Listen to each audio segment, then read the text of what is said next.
Wendy Hunter, and I'm the pediatrician next door. I'm that doctor friend you call for practical advice about your kid's health. I mix the science of medicine with the reality of parenting. Do you ever get gas, bloating, diarrhea, or stomach cramps and you think it might be from a food? You might be right, but this is not necessarily a food allergy. It's considered a food intolerance, also known as non-allergic food hypersensitivity. It means you have difficulty digesting certain foods. Unlike food allergies, which are an immune response to a specific protein in a food, food intolerances usually involve the digestive system and don't trigger the immune system in the same way. As a result, food intolerances are generally less severe than food allergies, but they can still cause a lot of discomfort. This is one of those conditions that allergy specialists encounter all the time. They have to figure out which foods could cause a life-threatening reaction and which are just super uncomfortable. I asked Dr. Stephanie Leonard, the director of the Food Allergy Center at Rady Children's Hospital San Diego, to explain the difference. Again, a food allergy is your immune response to the protein of the food, and it involves the allergy antibody IgE and your allergy cells like mast cells and basophils. A food intolerance, the classic food intolerance, is lactose intolerance. In lactose intolerance, your body can't digest the sugar in the food. Because your body can't digest the sugar in the food, our good bacteria in our gut digest it, release gas, and cause cramping, stomach pain, and diarrhea. The hallmark of food intolerance is really diarrhea. You're not digesting something properly.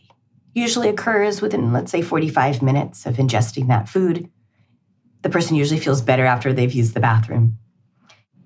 So that's the biggest difference. So I would think of an intolerance of you're having trouble digesting this food, and in particular, the most common forms are sugars, carbohydrates. The second thing is that when you have a food intolerance, everybody may have a different threshold. If you have lactose intolerance, you may not be able to drink a glass of milk, but maybe you can have yogurt or cheese. Some people are so sensitive, they can't have any of those.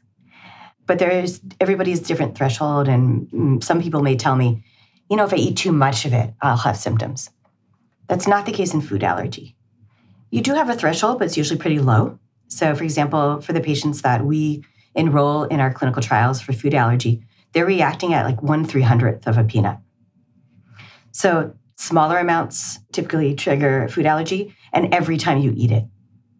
If you tell me, someday my child can eat or drink milk and other days they get a rash, that may be something else that we have to look at because that's not a true food allergy. It's consistent every time you eat it, typically small amounts.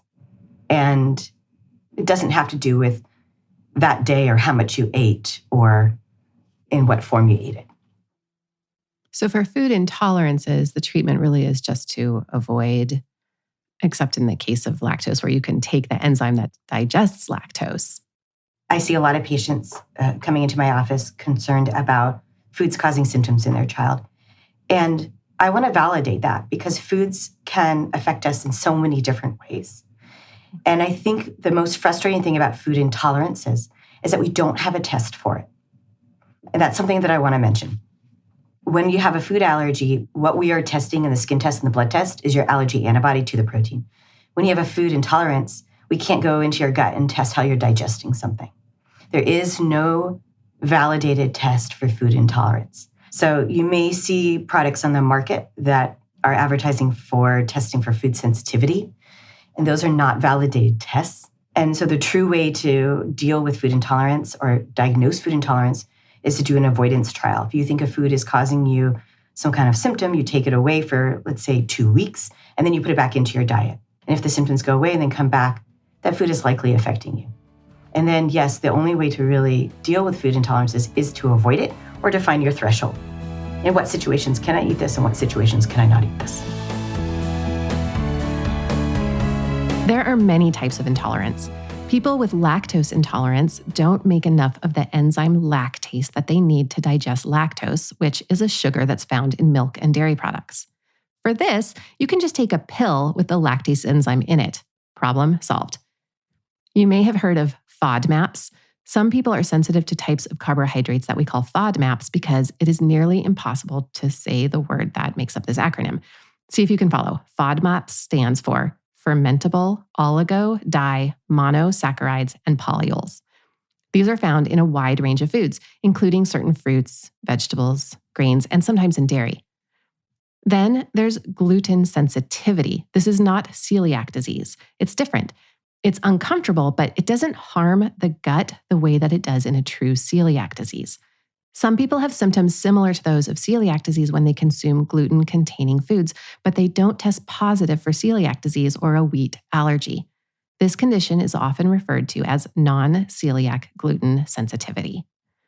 There are many other intolerances to substances like additives to food, preservatives, and certain natural chemicals. And actually identifying the culprit in a food intolerance can be really hard. It usually involves keeping a detailed food diary. So if you think you have one, make sure you're writing down what you're eating and when the reaction is happening. Then it's followed by eliminating the suspect foods and remove them gradually, then reintroduce to see if symptoms recur. There's no cure or even real treatment for food intolerances, but they can typically be managed by limiting or avoiding the problem foods. It's also important to differentiate this from food fantasies. Like my son said, since he was about 3 years old, that he's allergic to black beans, clams, and olives. He is definitely not allergic to these things. I think maybe he overheard someone say that they were allergic to something, and in his brilliant toddler mind, he just latched onto this as a new strategy for avoiding foods he thought were weird. He thought if he said he was allergic, he wouldn't have to eat the food, and he would also get a nod and a knowing look of sympathy from adults. I don't know how he chose those 3 foods. I definitely did not ever offer him clams. There you go. You're not crazy if you think a certain food doesn't sit right with you. Just don't eat it. You don't have to make up a story about being allergic to it. For more from the Pediatrician Next Door, find me on the web at pediatriciannextdoorpodcast.com. If you've got a question about the weird things kids do, send an email to hello@pediatriciannextdoorpodcast.com for a chance to hear your voice on the show. I'm Dr. Wendy Hunter, and I'm the Pediatrician Next Door. This show is produced by Red Rock Music. Make sure to subscribe and leave a review wherever it is you're listening. I'll be back next time with more.